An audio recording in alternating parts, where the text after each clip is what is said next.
नमस्कार शिक्षक साथियों, द शाला जंक्शन यूट्यूब चैनल पर आप सभी का हार्दिक स्वागत अभिनंदन।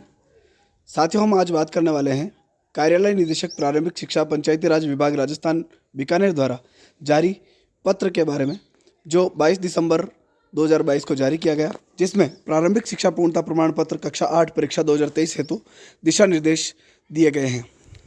इस वीडियो के माध्यम से हम यह भी जानेंगे कि हमें कक्षा 8वीं बोर्ड परीक्षा के लिए सत्रांक का निर्धारण किस प्रकार करना है। यहाँ पर 3 जो प्रपत्र दिए हैं, उन प्रपत्रों की में किस तरह से सत्रांक की गणना करनी है, उन पर हम चर्चा करने वाले हैं। RKSMB के जो आकलन हुए थे, उनके अंकों का किस तरह से हमें विभाजन करना है और किस तरह से उनकी एंट्री करनी है। साथ ही जो CCE संचालित विद्यालय है, उनके लिए क्या करना है, और जो जहाँ पर CCA संचालित नहीं है और वे विषय जिनमें RKSMB के आकलन नहीं हुआ, उन विषयों के किस तरह से हमें यहाँ पर सत्रांक निर्धारण करने हैं, उन सभी पर हम चर्चा करने वाले हैं। ऑनलाइन फीडिंग की बात भी हम यहाँ पर करेंगे। तो सबसे पहले इस आदेश के माध्यम से हम समझने का प्रयास करते हैं कि कक्षा 8 बोर्ड परीक्षा हेतु क्या दिशा निर्देश है और सत्रांक निर्धारण किस प्रकार किया गया है। सारी जानकारी हम स्टेप बाय स्टेप इस वीडियो के माध्यम से जानेंगे। आप सभी यदि इस चैनल पर नए हैं तो चैनल को सब्सक्राइब जरूर करें, ताकि समय समय पर विभिन्न जो आदेश प्रसारित होते हैं तथा नवीन जो अपडेट्स आती है शिक्षा विभाग को लेकर, शिक्षक साथियों की सुविधा के लिए समय समय पर नए वीडियो इस चैनल पर जारी किए जाते हैं। आप सभी इसको ज़रूर सब्सक्राइब करें, वीडियो को लाइक करें, शेयर करें, ताकि अधिक से अधिक शिक्षक साथियों को सुविधा हो सके। शुरू करते हैं। देखिए, यहाँ पर जो ये आदेश दिया गया है 22 दिसंबर 2022 का कार्यालय निदेशक प्रारंभिक शिक्षा एवं पंचायती राज विभाग राजस्थान बीकानेर द्वारा, जिसमें कहा गया है कि प्रारंभिक शिक्षा पूर्णता प्रमाण पत्र कक्षा 8 परीक्षा 2023 हेतु दिशा निर्देश है, जिसमें कहा गया है कि शासन से प्राप्त प्रासंगिक अनुमोदन पत्र के क्रम में लेख है कि प्रारंभिक शिक्षा पूर्णता प्रमाण पत्र कक्षा 8 परीक्षा 2023 के सुव्यवस्थित एवं सुचारू संचालन के लिए संलग्न दिशा निर्देश जारी किए जाते हैं। अब यहाँ पर ये जो बात कही गई है, इसमें ये कहा गया है कि दिशा निर्देश जारी किए गए हैं जो कि संलग्न है, तो उन दिशा निर्देशों को हमें समझना है, उनका अध्ययन करना है। तो यहाँ पर आप देखेंगे तो यहाँ लिखा गया है कि प्रारंभिक शिक्षा पूर्णता प्रमाण पत्र परीक्षा कक्षा 8 2023 हेतु प्रस्तावित दिशा निर्देश जो है, उसके अंतर्गत सत्र 2015-16 से कक्षा 8 की परीक्षा हेतु वार्षिक मूल्यांकन की तर्ज पर प्रारंभिक शिक्षा पूर्णता प्रमाण पत्र परीक्षा कक्षा 8 आयोजित करने का निर्णय राज्य सरकार द्वारा लिया गया था। यह परीक्षा निःशुल्क एवं अनिवार्य बाल शिक्षा का अधिकार अधिनियम 2009 की धारा 30(2) के तहत विद्यार्थियों को दिए जाने वाले प्रारंभिक शिक्षा पूर्णता प्रमाण पत्र के लिए आधार मूल्यांकन प्रणाली रही है। दिनांक 29 सितंबर 2015 को शासन सचिव स्कूल शिक्षा एवं भाषा विभाग की अध्यक्षता में आयोजित राज्य स्तरीय बैठक में उक्त परीक्षा संबंधी महत्वपूर्ण निर्णय लिए गए। शासन उप सचिव प्रारंभिक शिक्षा विभाग राजस्थान सरकार जयपुर का जो आदेश है, उसके अंतर्गत कार्यालय पंजीयक शिक्षा विभागीय परीक्षाएं राजस्थान बीकानेर को प्रारंभिक शिक्षा पूर्णता प्रमाण पत्र परीक्षा कक्षा 8 हेतु नोडल एजेंसी नियुक्त करते हुए माध्यमिक शिक्षा बोर्ड राजस्थान अजमेर को पाबंद किया गया कि इस परीक्षा के आयोजन पर होने वाले व्यय का वहन राजस्थान अध्यापक पात्रता परीक्षा रिट से प्राप्त आय से किया जाएगा। वर्ष 2023 से के लिए आयोज्य परीक्षा हेतु शिक्षा विभाग के विभिन्न संगठनों कार्यालयों को सौंपे जाने वाले दायित्व कार्य हेतु निम्नानुसार दिशा निर्देश जारी किए जाते हैं। तो वहाँ पर देखिए क्या क्या जो ये सारी बात जो यहाँ पर कही गई है, इस सारी बात में कहाँ पर क्या क्या दिशा निर्देश किस किस के लिए जारी किए गए हैं, ये सभी हम यहाँ इस PDF के माध्यम से इस वीडियो में देखने वाले हैं। तो यहाँ सबसे पहले आप देखेंगे निदेशालय प्रारंभिक शिक्षा निदेशालय प्रारंभिक शिक्षा विभाग बीकानेर के क्या कार्य और दायित्व रहेंगे, वो बताया गया है। फिर यहाँ पर RSCERT राजस्थान राज्य शैक्षिक अनुसंधान एवं प्रशिक्षण परिषद उदयपुर के क्या कार्य और दायित्व होंगे, इस पर बात की गई है। फिर आगे आप देखेंगे तो इस परीक्षा को लेकर राजस्थान स्कूल शिक्षा परिषद जयपुर के कार्य और दायित्व क्या होंगे, उसकी बात यहाँ पर की गई है। साथ ही NIC शिक्षा संकुल जयपुर के कार्य और दायित्व क्या होंगे, उसकी बात यहाँ पर की गई है। और आगे बढ़ते हैं तो यहाँ आप देखेंगे कि कार्यालय पंजीयक शिक्षा विभागीय परीक्षाएं राजस्थान बीकानेर के कार्य और दायित्व क्या है, इस पर बात की गई है। फिर हम आगे बढ़ते हैं तो यहाँ पर आप देखेंगे कि शिक्षा विभाग के संभाग एवं जिला स्तरीय अधिकारियों के कार्य और दायित्व क्या है, इसके संबंध में यहाँ पर लिखा गया है। और जिला शिक्षा एवं प्रशिक्षण संस्थान जो डाइट्स है विभिन्न जिलों में, उनके क्या दायित्व होंगे उसके बारे में भी यहाँ पर बात की गई है। साथ ही यहाँ पर आप देखेंगे कि मुख्य ब्लॉक शिक्षा अधिकारी के क्या कार्य हैं और क्या दायित्व हैं, ये सारे कार्य और दायित्व यहाँ पर इस PDF में दिए गए हैं। और यहाँ पर जब हम आगे बढ़ेंगे तो आप देखेंगे कि ग्रेडिंग स्केल किस तरह से होगी, ये भी यहाँ पर दिया गया है, हम इसको समझेंगे। दोस्तों, आप यदि इस चैनल पर नए हैं तो इस चैनल को सब्सक्राइब जरूर करें ताकि आपको इस तरह के नवीनतम वीडियोस समय समय पर प्राप्त होते रहें। वीडियो को लाइक करें, शेयर करें ताकि सभी शिक्षक साथियों को सुविधा हो सके। साथियों, हम ग्रेडिंग स्केल को यहाँ पर समझेंगे कि ग्रेडिंग स्केल में क्या दिया है। देखिए, यहाँ पर लिखा है कि निःशुल्क एवं अनिवार्य बाल शिक्षा अधिकार अधिनियम 2019 संशोधित 15 सितंबर 2020 के राजस्थान राजपत्र विशेषांक में वर्णित प्रावधान के तहत वर्तमान में कक्षा 8 की परीक्षा में अनुत्तीर्ण होने वाले, यानी कि जिन्होंने ग्रेड E प्राप्त किए, ऐसे विद्यार्थियों को आगामी कक्षा में क्रमोन्नत नहीं करने का निर्णय लिया गया है। अब यहाँ पर ग्रेडिंग स्केल क्या है, इसकी यदि बात करें तो देखिए, यहाँ पर जब ग्रेडिंग स्केल की बात करेंगे तो यहाँ 86 से 100 अंक जिसके पास है, 86 से 100 अंक जिसके पास है, वे विद्यार्थी जो है A ग्रेड उनको मिलेगी। यदि 71 से 85 है तो B ग्रेड, अगर 51 से 70 है तो C ग्रेड, और 33 से 50 है तो D ग्रेड। और वे विद्यार्थी अपात्र हो जाएंगे, आगे क्रमोन्नत नहीं होंगे, जो 32 या 32 से कम नंबर लाए हैं। यदि ऐसे विद्यार्थी हैं जो ग्रेड E प्राप्त करते हैं तो ऐसे विद्यार्थियों के लिए आगे कहा गया है कि ग्रेड E प्राप्त करने वाले जो विद्यार्थी हैं, ऐसे विद्यार्थियों के लिए आगामी कक्षा में क्रमोन्नत नहीं करके पूरक परीक्षा ली जाएगी एवं पूरक परीक्षा उत्तीर्ण करने पर ही आगामी कक्षा में क्रमोन्नत किया जाएगा। इसके लिए एक आदेश भी जारी किया गया। इसमें कहा गया है कि शैक्षिक सत्र 2022-23 में कक्षा 3 से 8 के विद्यार्थियों के आकलन के संबंध में एक आदेश दिया है, जिसमें कक्षा 8 के लिए बोर्ड परीक्षा हेतु पाठ्यपुस्तक के साथ के दक्षता आधारित प्रश्न भी समाहित होंगे।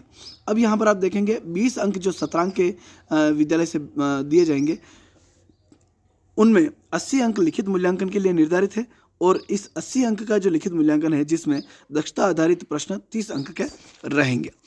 चलिए आगे बात करते हैं, सत्रांक निर्धारण किस प्रकार होगा।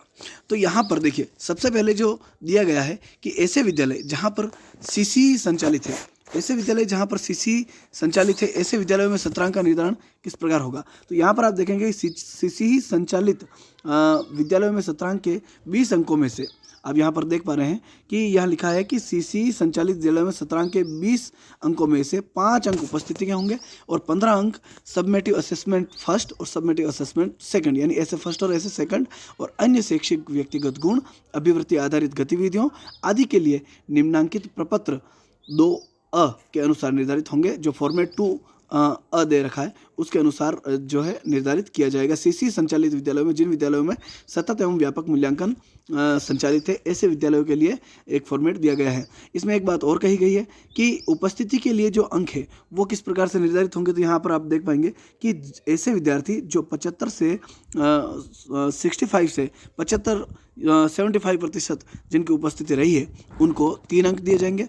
76 से 85% जिनके हैं उनको 4 अंक दिए जाएंगे, और 86 से 100% जिनकी उपस्थिति रही है, ऐसे विद्यार्थियों को 5 अंक उपस्थिति के दिए जाएंगे। ये सभी के लिए है, चाहे वो CC संचालित विद्यालय हैं या दूसरे अन्य विद्यालय हैं, उनमें यही मानदंड रहेगा। तो आगे बढ़ते हैं, सत्रांक निर्धारण के लिए जो CC के आधार पर संचालित विद्यालय हैं, उनका किस तरह का प्रपत्र है, इसको समझ लेते हैं। देखिए, उसमें प्रपत्र 2A को हमें देखना है। यहाँ पर हम देख रहे हैं कि देखिए, यहाँ पर बताया गया है कि शिक्षण, यहाँ आकलन के क्षेत्र, एक तरफ अंक दिए गए हैं, यहाँ पर ये आप देख रहे हैं अंक है, और इधर नाम आ जाएगा छात्र छात्रा का। फिर हम देखेंगे तो यहाँ देखिए अंक विभाजन किस प्रकार है, अंकों का निर्धारण किस प्रकार किया। देखिए, लिखित आकलन ऐसे फर्स्ट और ऐसे 2 के 10 मार्क्स है, और पोर्टफोलियो के यहाँ पर आप देखेंगे, पोर्टफोलियो की स्थिति में यदि आप देखेंगे 10 नंबर है, चेक लिस्ट अंकन में 10 नंबर है, अवलोकन और मौखिक गतिविधियों के 20 नंबर है, नियमितता एवं संबद्धता के 10 अंक है, वर्तनी उच्चारण और सुलेख सुधार के 10 अंक है, व्यक्तिगत गुण एवं अभिवृत्तियों के 10 अंक है, स्वास्थ्य एवं शारीरिक शिक्षा और स्वच्छता के 10 अंक है, 9 बैक डे गतिविधि गतिविधियों के आधार पर विद्यार्थी की जो परफॉर्मेंस है उसके 10 अंक हैं और सभी को मिलाकर यहाँ पर 100 अंक हो रहे हैं, यानी ये सर्वयोग हो जाएगा यहाँ पर 100 अंक। फिर हम बात करें तो कक्षा कक्षी प्रक्रिया के 17 अंक यहाँ पर आप देख रहे हैं, यहाँ पर एक चीज़ आपको दे रखी है 15। अब जो जितने 10 10 10 10 10 और 20 और ये 10 10 10 चारों मिलाकर सब मिलाकर ये सभी अंक जब आप मिलाएंगे तो यहाँ पर आप देखेंगे कि हमें इन सब को मिलाकर कितने अंक हो जाएंगे, 100 अंक हो जाएंगे। यहाँ पर कितने अंक हो जाएंगे, 100 अंक हो जाएंगे।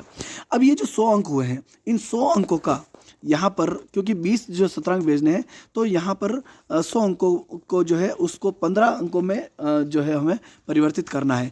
यानी कि 100 अंकों में से मान लीजिए कि 100 अंकों में से आपके 70 अंक मान लो विद्यार्थी को प्राप्त होता है, 70 अंक प्राप्त हुए, ठीक है। तो अब उसका क्या रेशियो निकालना है, यानी कि 15 अंक में से उन 70 का किस तरह से रेशियो निकालेंगे हम, तो यहाँ पर आप कर देंगे 15 और भाजक 100। तो जब इस तरह से कर देंगे तो यहाँ पर जो आपके, तो देखिए किस प्रकार हो जाएंगे। इसको हम थोड़ा ठीक करके वापस लिख लेते हैं। देखिए जैसे 100 में से मानना कि 70 अंक प्राप्त किए, तो 70 अंक प्राप्त किए तो यहाँ पर हमें रेशो निकालना है 15 अंक में से किस तरह से अंक हो जाएंगे। तो यहाँ पर आप लिख लेंगे 70 × 15/100। तो यहाँ पर आप देखेंगे नंबर हो जाएंगे 5 10, तो ये हो जाएंगे 10.5 अंक। कितना हो जाएंगे, 10.5 अंक। तो अब यहाँ पर जो आप देखेंगे कि 15 जो अंक है उनमें से यदि कोई विद्यार्थी 70 अंक प्राप्त करता है तो उसको मिल जाएंगे कितने, 10.5 अंक। और उपस्थिति के मान लो उसको 5 अंक मिलते हैं तो उसके नंबर हो जाएंगे 17 अंक, 15.5 जो कि राउंड फिगर में कितना हो जाएंगे, 16 हो जाएंगे। तो यह इस तरह से इसकी गणना होगी। फिर 5 अंक जो है वो उपस्थिति का हो जाएंगे और 15 और 5 दोनों मिलाकर जो 17 अंक हो जाएगा वो योग 17 अंक का कितना हो जाएगा, 20 अंक। तो यहाँ पर 17 अंक निर्धारण प्रपत्र 2A में इस प्रकार से किया जाएगा, जो कि सीसी के आधार पर संचालित विद्यालय है उनके लिए। आगे बढ़ते हैं, आगे हम देखेंगे जो दूसरा जो प्रपत्र है वो क्या है।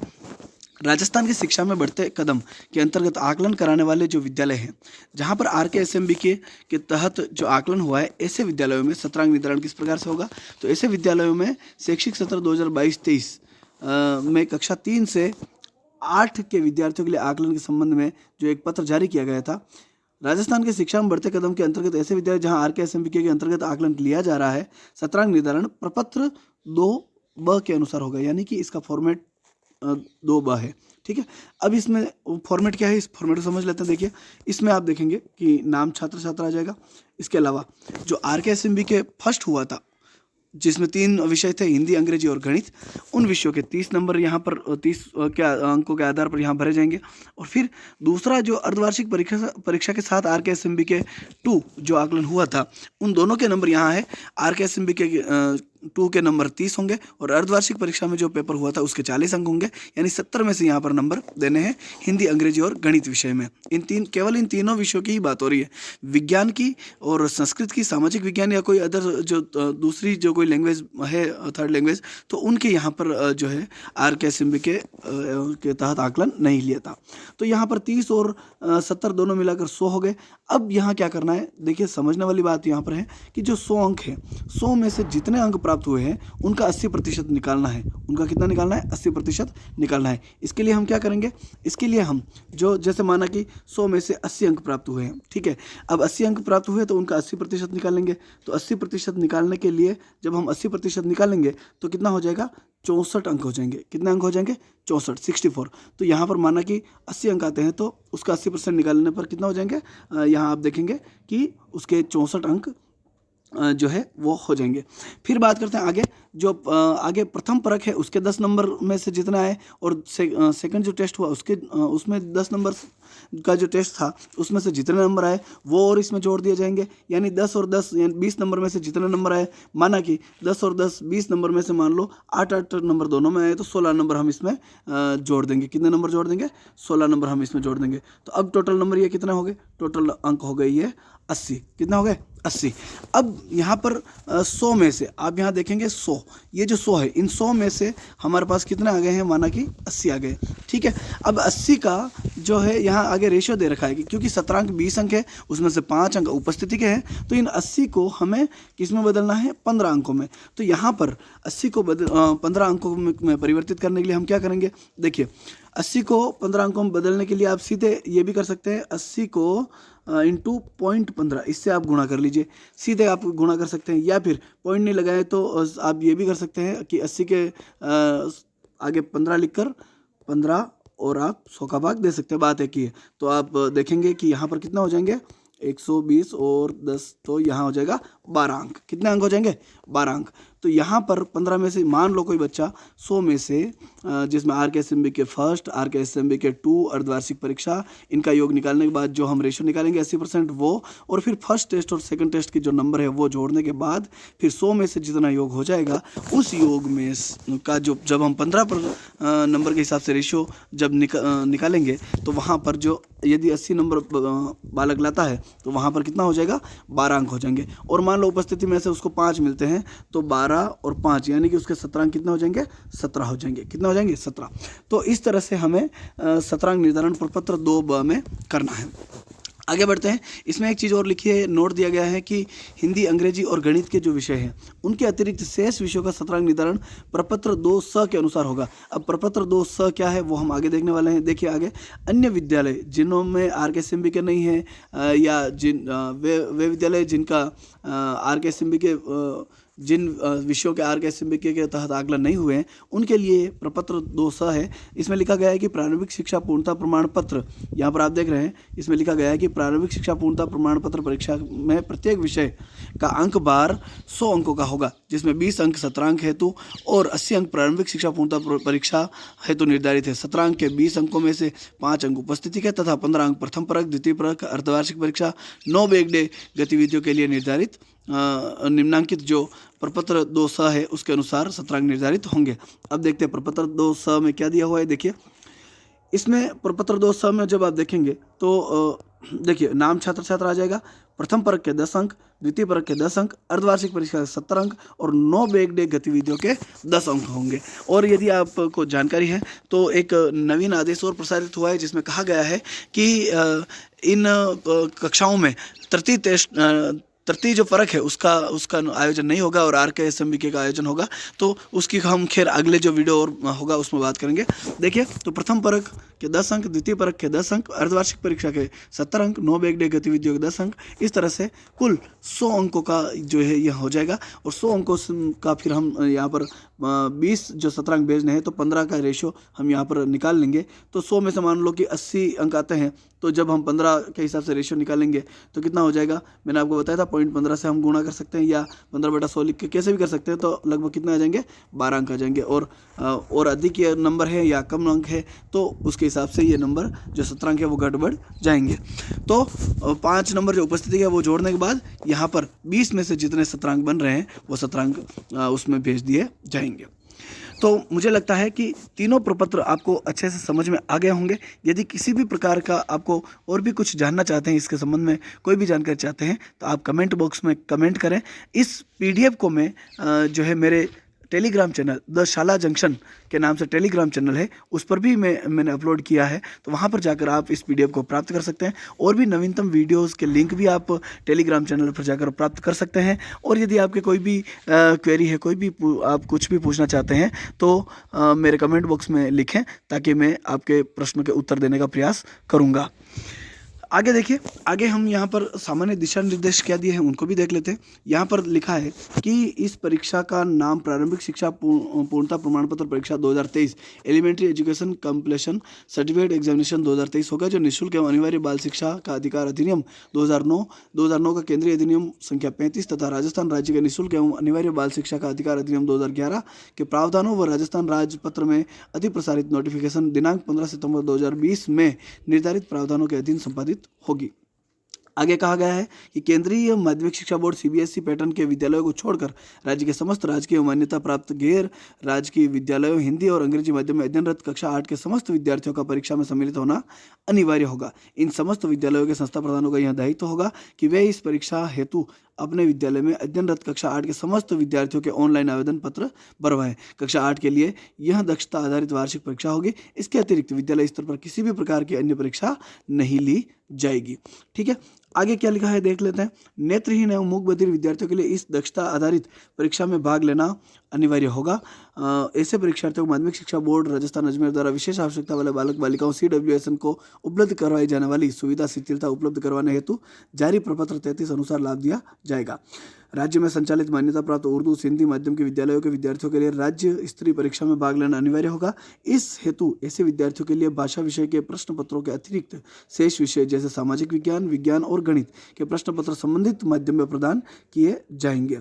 उपस्थिति और उसकी गणना कक्षा 8 में अध्ययनरत नियमित परीक्षार्थियों के लिए प्रवेश लेने की तिथि से, कब से, ये ध्यान रखना क्योंकि इसमें बहुत अधिक जो है फिर दुविधा होती है कि उपस्थिति की गणना कहाँ से होगी। उपस्थिति की गणना होगी, यहाँ पर आप देख रहे हैं उपस्थिति की जो गणना होगी वो होगी कक्षा 8 में अध्ययनरत नियमित विद्यार्थियों के लिए जिस दिन से उन्होंने प्रवेश लिया है। प्रवेश लेने की तिथि से प्रारंभिक शिक्षा पूर्णता प्रमाण पत्र परीक्षा की तैयारी अवकाश से पूर्व दिवस तक, यानी कि एग्ज़ाम से जस्ट 2 दिन पहले, क्योंकि तैयारी अवकाश जो है वो 1 या 2 दिन का जो जैसे भी आगे से निर्देश होंगे दिया जाएगा। तो तैयारी अवकाश से पूर्व जो दिवस है वहाँ तक न्यूनतम 75% उपस्थिति का होना अनिवार्य है। ये बात विशेष रूप से हमें ध्यान रखनी है। संस्था प्रधानों द्वारा विद्यार्थियों की रुग्णता अथवा अन्य युक्त कारणों के आधार पर विवेक के अनुसार स्वविवेक के अनुसार उपस्थिति में 10% तक की छूट दी जा सकती है। यदि रुग्णता आदि है तो 10% की छूट दी जा सकती है। परीक्षा है तो विद्यार्थियों से कोई शुल्क नहीं लिया जाएगा। अब यहाँ पर आगे बात करें तो इससे परीक्षा है तो विद्यार्थियों से कोई शुल्क नहीं लिया जाएगा। मूल 6 विषयों का दक्षता आधारित परीक्षा द्वारा मूल्यांकन किया जाएगा, जिसमें कला शिक्षा, कार्यानुभव, स्वास्थ्य एवं शारीरिक शिक्षा विषयों के लिए विद्यालय स्तर पर किए गए शैक्षिक कार्यों तथा गतिविधियों के आधार पर 5 पॉइंट स्केल पर आधारित ग्रेड दी जाएगी। सानुग्रह अंक, यदि हम देखें ग्रेस की बात करें तो चूंकि निःशुल्क एवं अनिवार्य बाल शिक्षा का अधिकार अधिनियम 2019 संशोधित के तहत वर्तमान में कक्षा की परीक्षा में वर्तमान सत्र में अनुत्तीर्ण होने वाले विद्यार्थियों को आगामी कक्षा में क्रमोन्नत नहीं किया जाएगा। न्यूनतम उत्तीर्णांक से कम अंक प्राप्त करने वाले विद्यार्थियों को सानुग्रह अंक देने का प्रावधान किया जाता है। एक विषय में अधिकतम अंक के 5%, जितने अंक प्राप्त किए उनके 5%, और 2 विषय होने पर अधिकतम अंक के 2% अंक दिए जाएंगे। पुनर्मूल्यांकन का प्रावधान नहीं रखा गया है। केवल डाइट स्तर पर पुनर्गणना की जा सकेगी, केवल रिकाउंटिंग की जा सकती है डाइट के स्तर पर। शाला दर्पण पोर्टल पर पुनर्गणना है तो आवेदन किया जा सकेगा, जिसके लिए डाइट द्वारा ₹100 प्रति विषय की दर से पुनर्गणना का शुल्क लिया जाएगा। समस्त डाइट में पुनर्गणना संबंधी व्यवस्था में एक रूपता सुनिश्चित करने हेतु जो है आगे निर्देश दिए गए हैं उनका पालन किया जाएगा। और इन निर्देशों में है कि आवेदन की अंतिम तिथि जो है परीक्षा परिणाम से 9 दिवस के भीतर आपको आवेदन करना पड़ेगा। इसके अलावा डाइट द्वारा संग्रहण एवं मूल्यांकन केंद्रों के माध्यम से पुनर्गणना है कार्य संपादन हेतु समयावधि आवेदन की अंतिम तिथि से 10 दिवस के भीतर जो है करना पड़ेगा। पुनर्गणना पश्चात यदि ग्रेड परिवर्तन की स्थिति में संशोधित ग्रेड युक्त प्रमाण पत्र पुनर्गणना कार्यवाही संपादन की अंतिम तिथि से 7 दिवस के भीतर हो जाएगा। उसके बाद निम्न निःशुल्क एवं अनिवार्य बाल शिक्षा का अधिकार अधिनियम 2009 के तहत विद्यार्थी को विद्यालय में नियमित शिक्षण कराना है। अतः इस परीक्षा में स्वयं पाठी परीक्षार्थियों हेतु कोई प्रावधान नहीं है। जो स्वयं पाठी विद्यार्थी है उनके लिए इस परीक्षा में कोई प्रावधान नहीं है। प्रारंभिक शिक्षा पूर्णता प्रमाण पत्र परीक्षा में हिंदी, अंग्रेजी, गणित, विज्ञान, सामाजिक विज्ञान एवं तृतीय भाषा जिसमें संस्कृत, उर्दू, पंजाबी, सिंधी, गुजराती विषयों के प्रश्न पत्र होंगे। प्रारंभिक शिक्षा पूर्णता प्रमाण पत्र परीक्षा 2023 सफल आयोजन हेतु जिला स्तर पर समिति का गठन किया जाएगा, जो निम्नानुसार जो आप अपने स्क्रीन पर देख पा रहे हैं। चलिए आगे बढ़ते हैं। तो आगे जो है बहुत सारे और कुछ निर्देश और दिए हुए हैं। जिला स्तर पर समिति क्या करेगी, बाकी सारे निर्देश हैं। यहाँ पर एक जो चीज़ और हमें ध्यान रखनी, देख लेते हैं इसको। देखिए डाइट की जो टीम है वो परीक्षाओं का संचालन करवाएगी और सारे निर्देश यहाँ पर दिए गए हैं। डाइट के लिए जो बहुत सारे निर्देश है वो दिए गए हैं। ठीक है, कि डाइट किस प्रकार से परीक्षा लेगा, क्या क्या व्यवस्थाएं रहेगी, वो सारी व्यवस्थाओं को बिल्कुल पॉइंट टू पॉइंट जो है कार्यालय जो निदेशक प्रारंभिक शिक्षा विभाग जो है उनके द्वारा प्रारंभिक शिक्षा विभाग और पंचायती राज विभाग राजस्थान बीकानेर के द्वारा जारी किए गए हैं। तो साथियों, मुझे आशा है कि आपको मेरे द्वारा दी गई जानकारी या जो हमने इस पीडीएम के माध्यम से जानकारी प्राप्त की है वो आपको बिल्कुल स्पष्ट हो गई होगी। यदि किसी प्रकार का आप प्रश्न पूछना चाहते हैं तो कमेंट बॉक्स में कमेंट करें। चैनल पर नए हैं तो चैनल को लाइक करें, सब्सक्राइब करें और वीडियो को लाइक करें, शेयर करें, अधिक से अधिक शिक्षक साथियों तक पहुँचाएँ ताकि शिक्षक साथियों को इसमें सुविधा हो सके। मैं प्रयास करूँगा और भी बेहतर से बेहतर आपके लिए वीडियो बनाने का और नवीनतम जानकारी आप तक पहुँचाने का। बहुत बहुत धन्यवाद, आभार, जय हिंद।